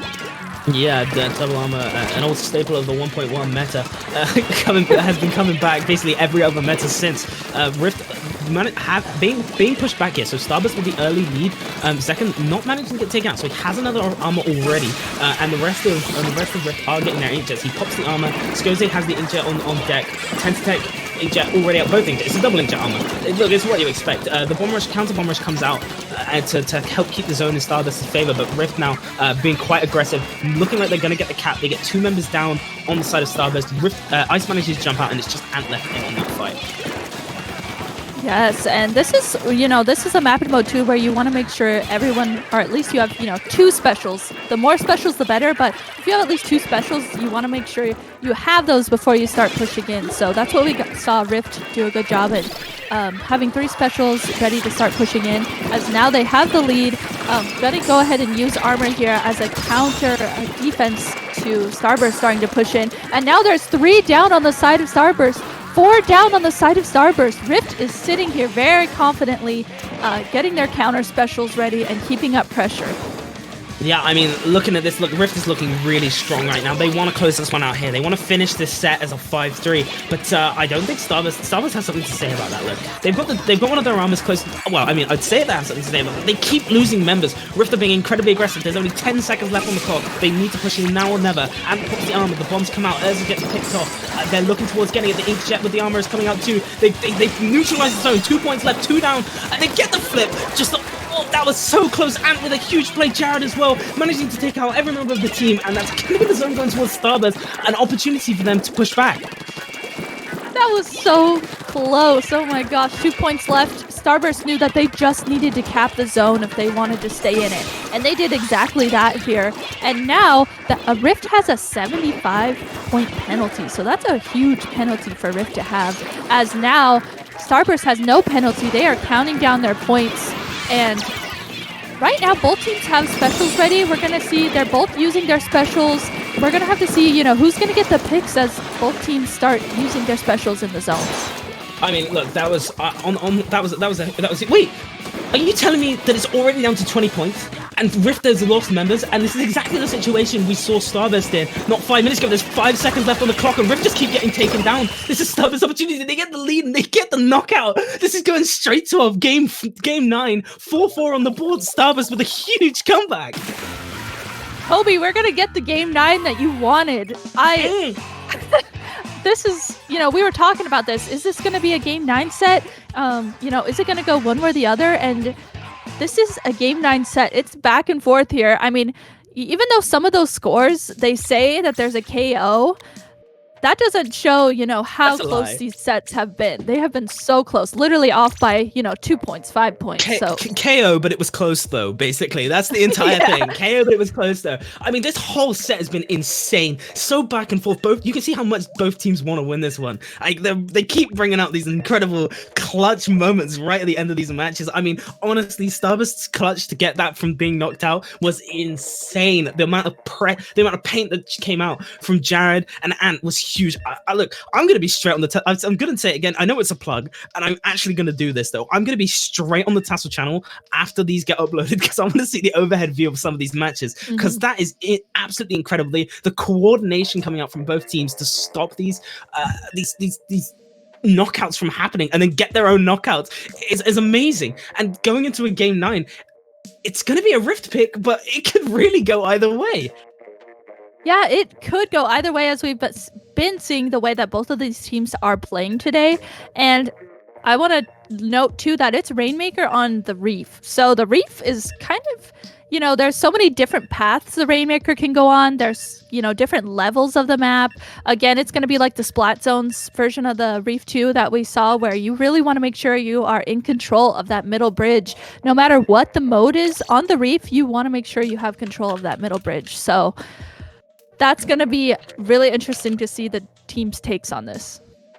I mean, like you said, bridge control, hugely important here. Both of the backlines are going to be wanting to hold that one. Coming into the game 9, what we're going to be seeing is just they got to be playing at their best. Both of the teams have been playing insane this entire set. I'm expecting that to come out from both of them coming into this. It's going to be good. It's just going to be intense. I know we're going to see an incredible match. Yes, we are. And as we say that, we are going into game 9, Rift versus Starburst here, as we ready up. Each team has 4 on the board here, and we are seeing note both teams have a Stingray, so Ice on that Sea-Jet again, and then Alexei on the Stingray Splatter Scope. So right off the bat here, Rift gonna go ahead and have Alexei confidently sitting on the bridge here, and this bridge control is a really good way for Rift to start out the match. Yeah, huge. Both teams bringing out their strongest compositions, I believe that is. I'm interested to see who's going to get more raise. Alexei managed to see... Well, wait. No. 3 down already. Starburst already pushing in. Rift has been pushed back. There's no way. It's not like this. Ice, no. He's going to knock it out. He just gets the snipe from Alexei. Huge stop on that Rainmaker, but it's still Starburst's opportunity. They're not going to do this, are they? There's no way. They knock it out. Game 9. Oh, no. Oh, my gosh.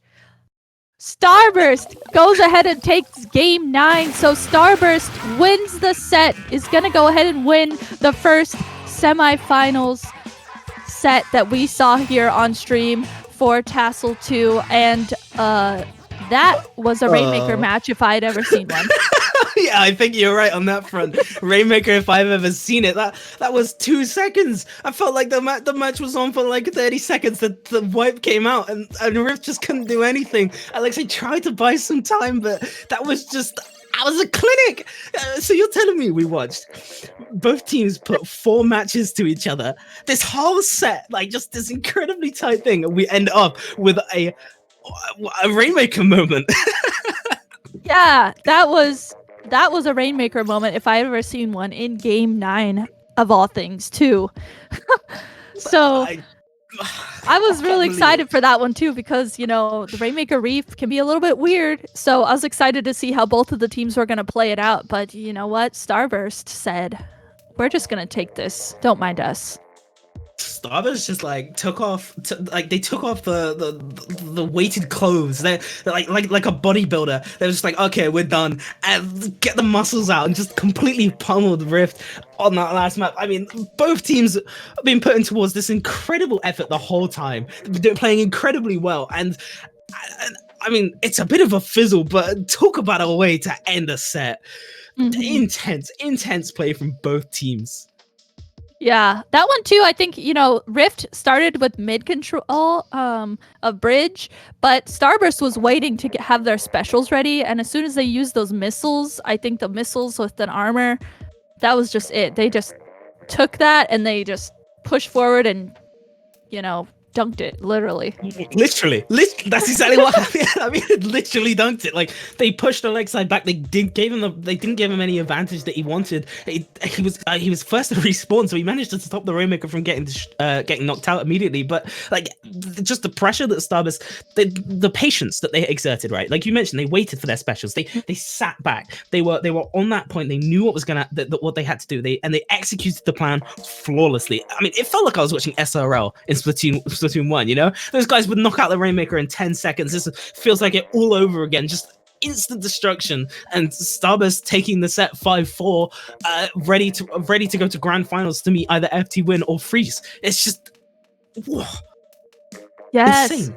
It is insane. That was an amazing set that we got to watch first thing, and yeah, like you said too. So now that Rift has won this set, they will be moving on to fight in grand finals, either the winner of FT Win versus Freeze.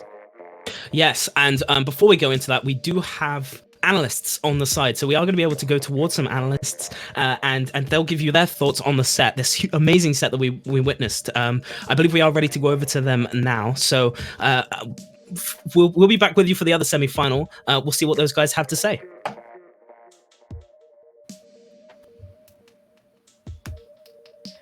Welcome back to the analyst desk, everybody, and what a set. Back and forth, hard fought, game 9. Really couldn't have asked for much better to start off here. And this isn't even the set that people were excited about. This is the set that was supposed to tease us and get us amped for the next one. So hard fought both ways. Prodigy, I know you're taking a close eye on Starburst. What did they do to clutch it out at the end? So in a... I have to say it, like they did, but not by much. I don't know. There's really a lot to say about this match in particular. There was a lot of plays being made, but to be quite honest, there was also a lot of throws being made by both sides, as I'm sure we'll get a chance to break down here. But in the end, I think what Starburst did is they didn't buckle under the pressure. I think at the start they were feeling confident, and they started losing. And you kind of felt like they weren't conjuncted or playing together. And then they almost lost that ink blot zones, and it looked like they were just desperation mode. They somehow win it, and that just gives them enough energy to just boom, just get the Rainmaker out there, run it in, and that's game 9. And yeah, I mean, again, that's what I was saying earlier to send things off. I think Starburst's resilience, especially in those tight situations, especially towards the end of these sets, has really won them some matches so far. And as we take a look at some of the replays here, FLC, as mentioned, it was a hard-fought battle. They had their fair share of very bright moments, even in some of these games that Starburst won. What exactly was it that just had them a little further behind? I mean, my goodness, K-Bot, they probably could have won 7 or 8 out of those 9 games. They were in commanding positions in pretty much every game until the very, very last one. I think Sheldorf was the only other game where, yes, it got very close at the very end, but Starburst was in command for pretty much the entire familiar scenes coming from their Game 9 against where they did pretty much the same thing. I mean, Rift actually played a lot better than I was expecting. To their credit, when I was looking at the group stage games, I would have paid particular attention to the fact that, yes, Urza and Skoze could run in and do crazy things, but Zekken looked a bit lost on his junior, and Alexei he was doing well, but he wasn't doing the kinds of crazy things that won them that Blackbelly Rainmaker game, for example. I mean, that was... And seeing that Zekken was stepping up a lot in those games, he still definitely had some things to work on with regards to his junior, but considering that he's come from playing most of these kinds of aggressive sort of T-Tech kind of weapons into playing junior, that's to be expected, and the fact that he's learned so quickly is actually really encouraging. But I mean, ultimately, it's the same. Like they had all these moments where they should have won the game but didn't, and that's kind of how Rift is. They are a team. They will in super aggro and make these insane plays. But in hunting those plays, they also make themselves extremely vulnerable to these kinds of anti-clutch moments in the ends of these games where they're just almost but not quite making it over the line.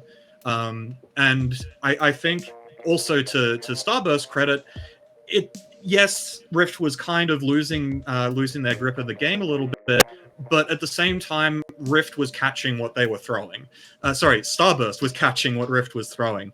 So I mean, all in all, yes, it's a bit disappointing to have the game 9 be just an instant knockout where on Rift's pick, no less, where they had everything going for them and then just suddenly everything falls apart. But at the same time, I actually think Rift can walk away from this set, not straight away, maybe give it a couple of days to kind of think about it, but walk away from this actually think, dang, we actually did pretty good. They definitely did perform well, right? To their point. Again, the game 9 might have had a little bit of a sour ending, but I think that's a little bit even of Starburst throwing the aggression right back into Rift's face and snowballing that Rainmaker game to victory. 9, I mean, you've been looking at Starburst for quite a while here. I think they're a very energy-driven team. Yeah, I mean, energy-driven, and I think, it's NFL playoff time, so I'll break out a cliche here. Momentum is everything. Confidence is everything. But, there is some truth to winning a game in the way that they won Game 8, right? Where one little misstep, if Brand doesn't hit his first 2 slashes onto Urza on that Inkblot Zones game, if everything doesn't go exactly the way that it had to go, they lose that and they're out. To get a win like that does give you all the confidence you need. And if you check Brand's Twitter, I think he's feeling about as confident as one could expect anybody to be feeling right now. Yeah. But I think, it's energy too. But the other part of that is not being so energetic that you forget what is working. And I think about midway through that set, it felt like there was just not the same level of connect between the Starburst players. And, FLC, you talked about how it's sort of a free-form way that they play. They go where they want to, they execute what they need to in that position, and they play off each other. But we pulled out a few different times where it felt like some of the players were getting way, way too disconnected. Maybe it was Jared on a flank that wasn't quite where everyone else was at the time, or maybe it was Ant using an armor too early. And as the set went on and as they started to get more and more second chances that Rift was giving them, eventually they were able to pull things together at the end. And I mean, that is the part of this game that sometimes gets overlooked is, can you keep it together, man? Can you keep it together when everything is against you like it was at the end of Game 8? Yeah, absolutely. Right. Prod, obviously being a coach, how much do you talk to your team about mentality, especially in these tight situations? Game 9 over sets that you're not used to going this long. How do you tell your team to keep it together? So there's a lot of different approaches that you can really take, but I think the one that's resonated with me the most and one that I've seen commonly used is that, everyone from a spectator point of view, it's like, all right, we're going to this really intense best of 9 match, right? I say, no, it's just one game. Okay, did we win or lose? Doesn't matter. All right, one more game. All right, one more game. You just view it as one game at a time and only in the context of one game at a time. And so if you lose, you go, wait, oh, we lost? Oh, okay. Okay, I literally had no idea. And if we win, we go, wait, we won? Okay, cool. I had no idea that we even won the match. Just focus on that one game at a time. And especially in a tournament setting, I'm someone that really advocates when you're in scrims, criticize, feedback. Do it, speak it, share it. In a tournament, it's like, all right, what do we need to, what do we think we went wrong with that last game? Okay, cool, moving on. That's it. Just that one point, one little reflection point, and move on. Stay positive. As Nine mentioned, it is football terms, but it not just in Splatoon, across most esports. Momentum, confidence, those things really are key. And if you lose that, you're going to lose that. And that confidence, I think it's a sentiment that a lot of people that we've been interviewing for TASL playoffs, a lot of the players have at the forefront of their minds. I think every single team brought up something that they're coming into this, they're feeling confident, and they should be, right? They deserve to be here. They've fought for months to get to this exact position. Before we continue, everyone, I just want to give you all a brief update on our next set. We don't know exactly what's going on with it, and I believe one of the players is having some internet issues right at this time. So we are stalling for a little bit more to see what exactly is going to go on there. We'll be in contact with you, and we will keep you updated in terms of when Freeze versus FT Win will play. But for now, there's still so much more to talk about in this last set. We've covered a lot of the gist of it, but FLC, maybe you want to go into here, as we look towards a potential finals matchup. You mentioned Starburst picking a lot of these Splat Zones maps. Did that work out in their favor? Well, yeah, I mean, no, it didn't. So we were taking a look just before the cast started at the stats that the teams have on each particular mode.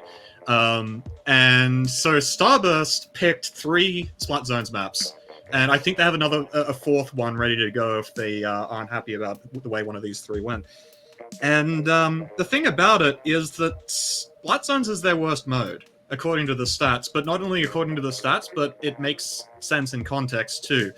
The way Starburst, as I believe we've already mentioned, so I did some analysis on the TASL YouTube channel, and yesterday's video was in fact about Starburst and how they have this kind of freeform SAR, which Nine was alluding to. And the thing about that is that when you are playing Splat Zones, you're typically looking for set play instead.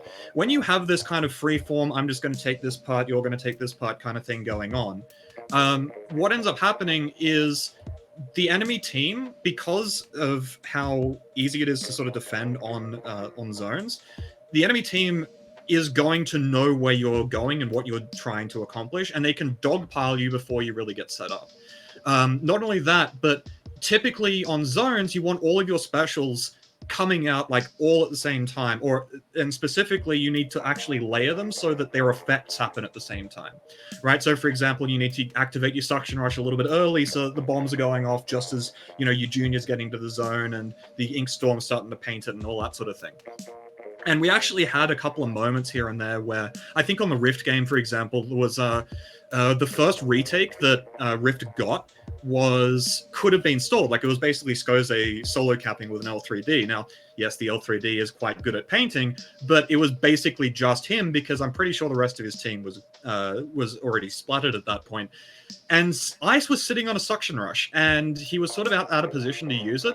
But at the same time, that when you're on defense in Splat Zones, you need to have these protocols ready to go. You need to know, all right, I have a suction rush. Enemy team is going to start pushing in. As soon as I see them actually commit to the push, the suction rush needs to be going, so that I can make sure that their push doesn't overwhelm the zone.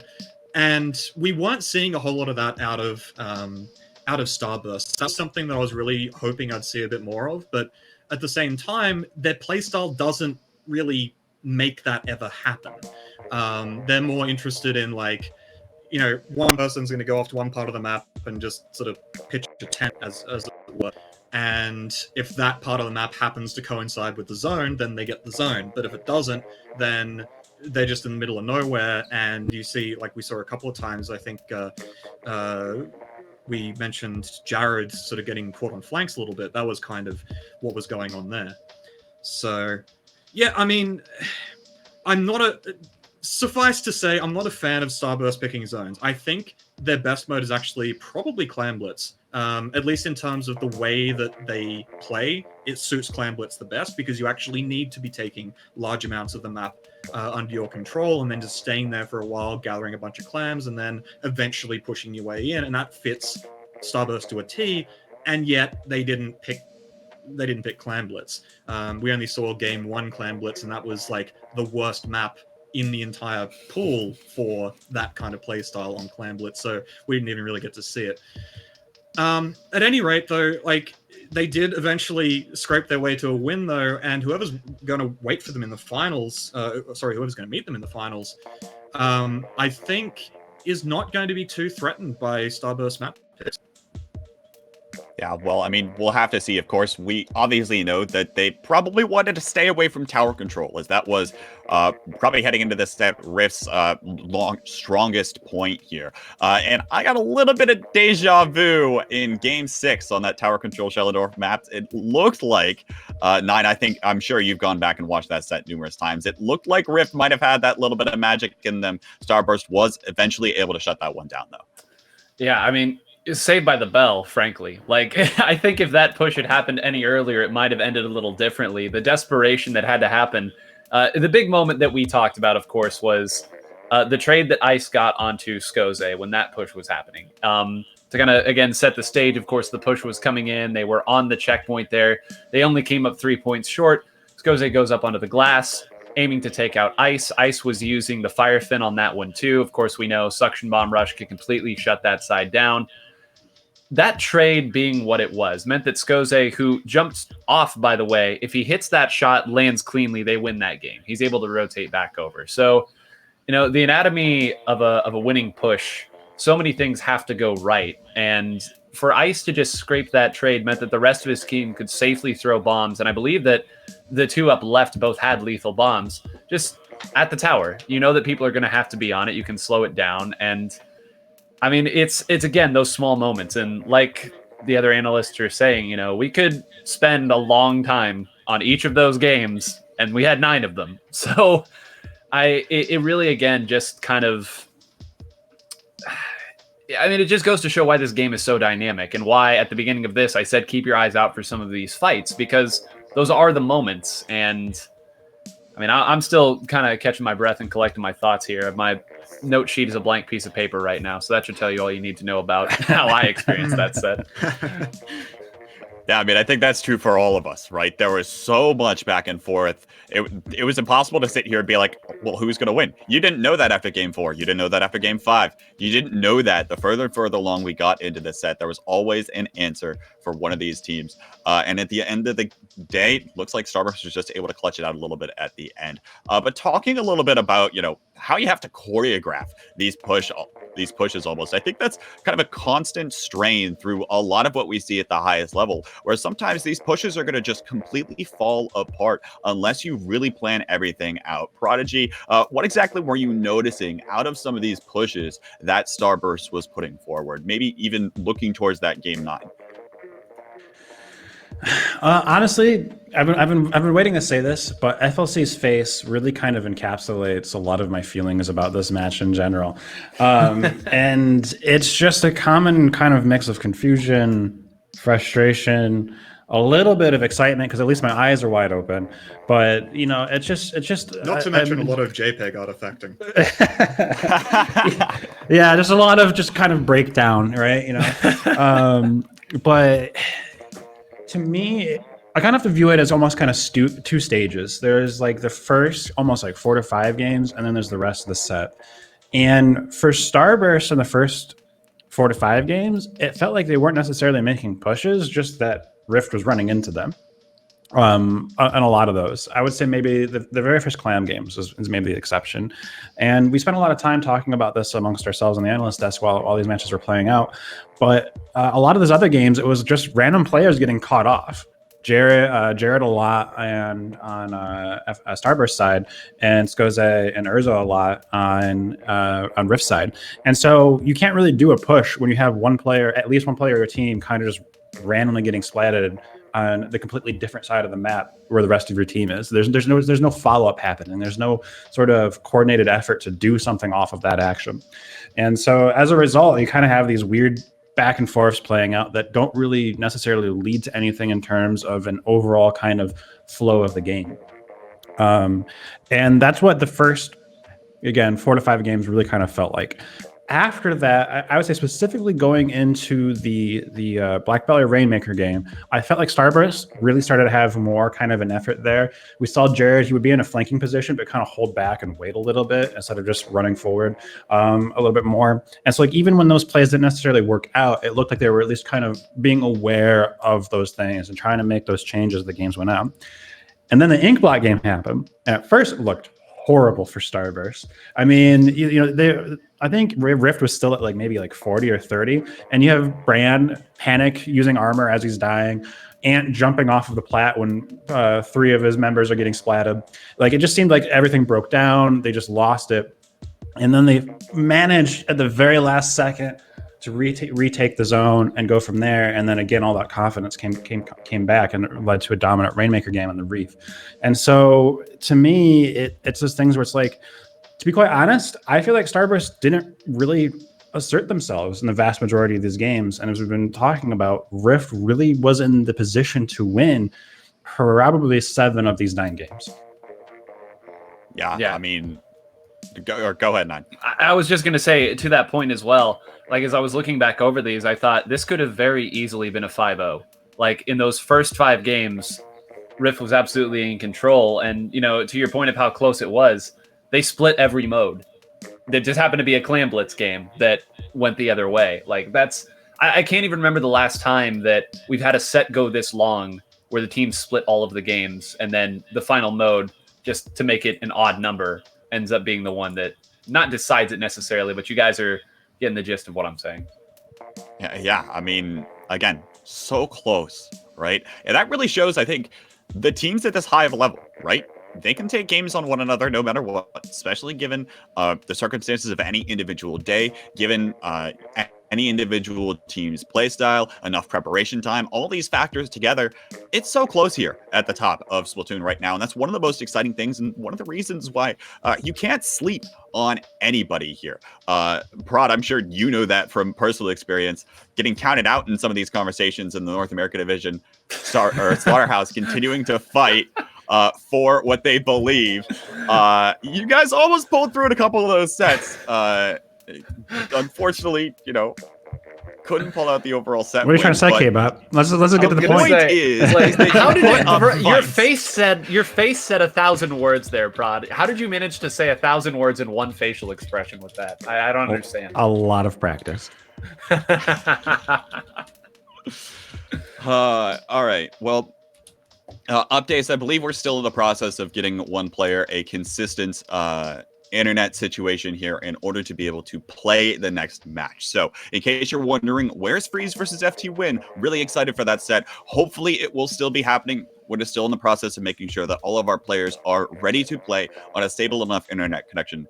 Make sure that that is all squared away. These international events, online, intercontinental here.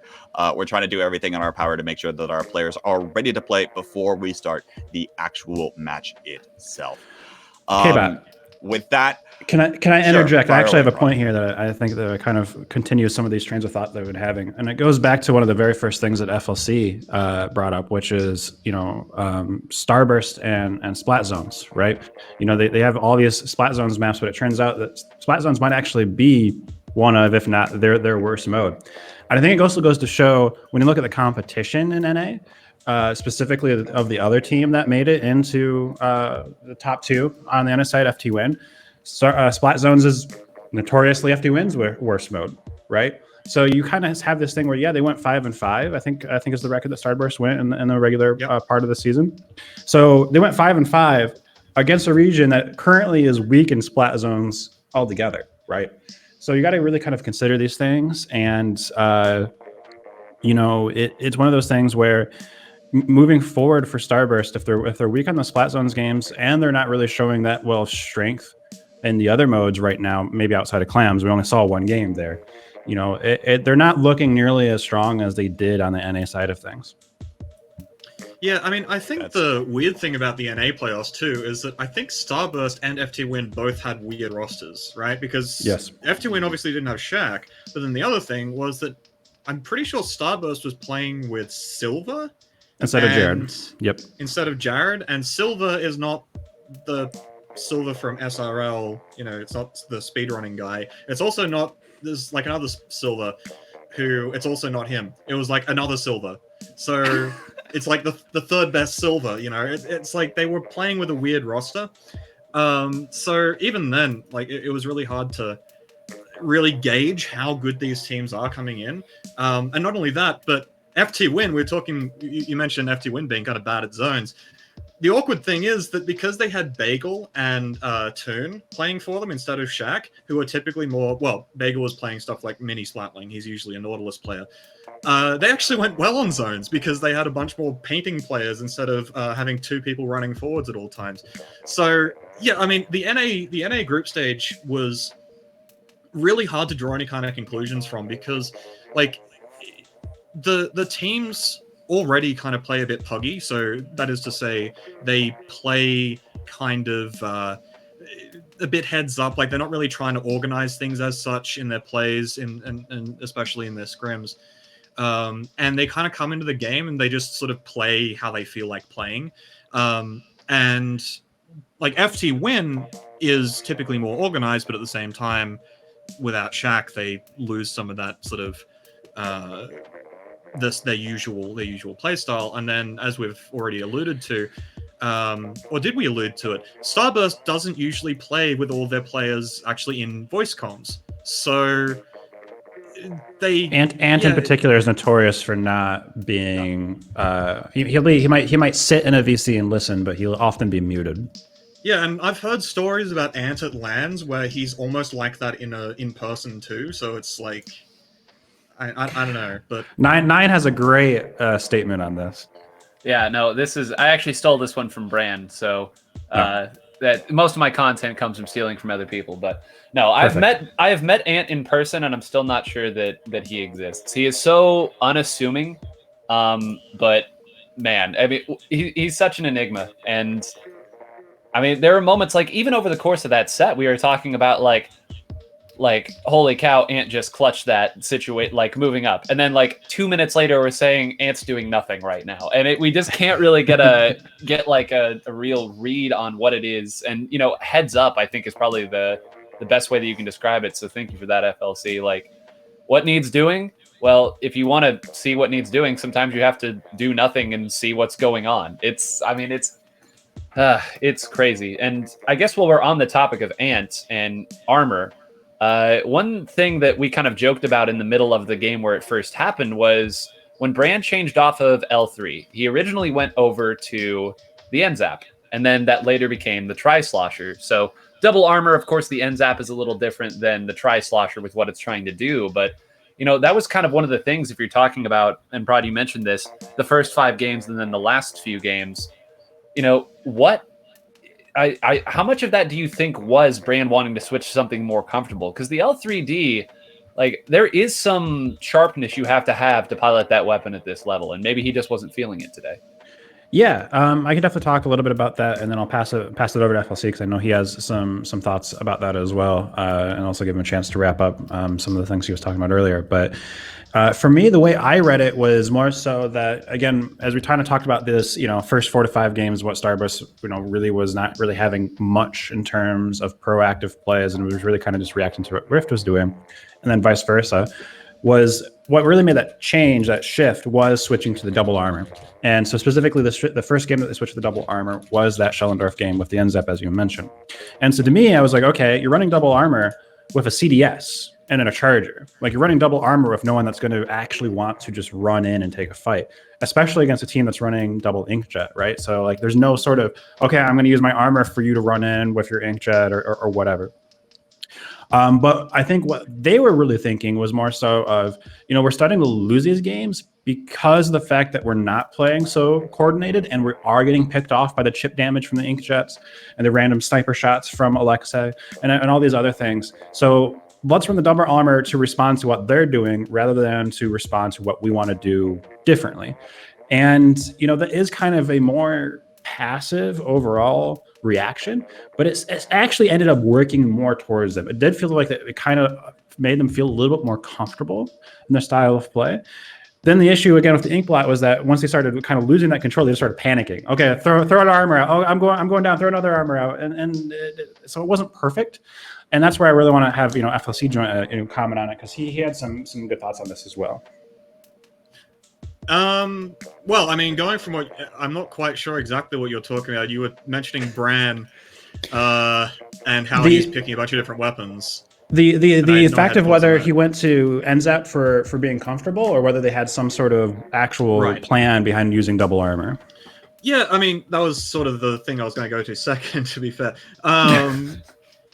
Yeah, so you're talking about like running in with double armors and all that sort of stuff. Like, they've got a CDS. Like, why does a CDS? What is he going to do? Like, he doesn't run in. But that's kind of the point as well, is that Rift, like, you don't need to run in when you're fighting Rift, because they're going to run at you, and all you got to do is just live and shoot them, and suddenly you get a push because there's nobody on the map to stop you from pushing anymore, because they've just suicided on you.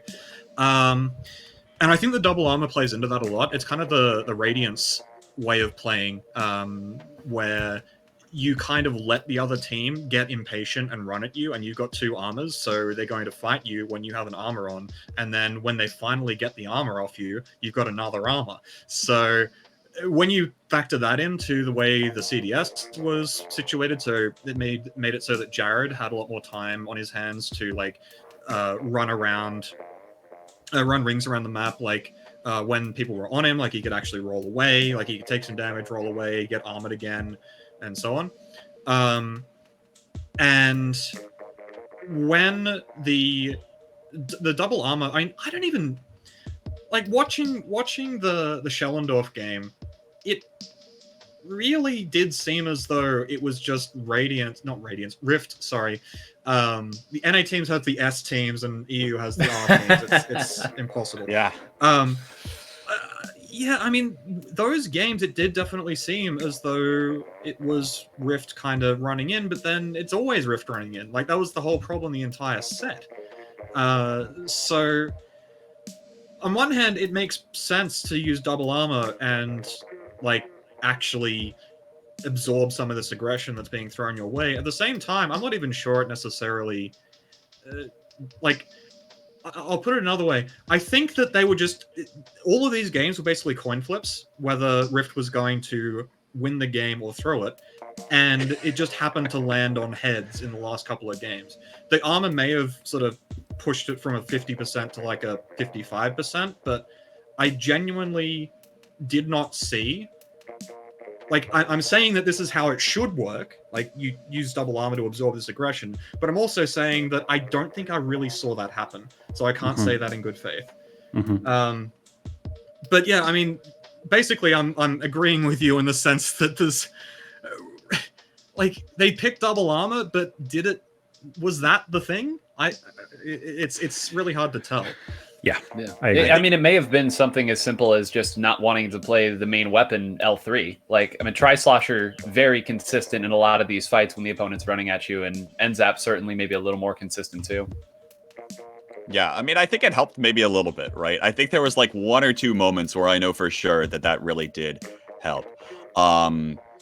Want to give you all, before we keep going on this conversation, want to give you all another quick update.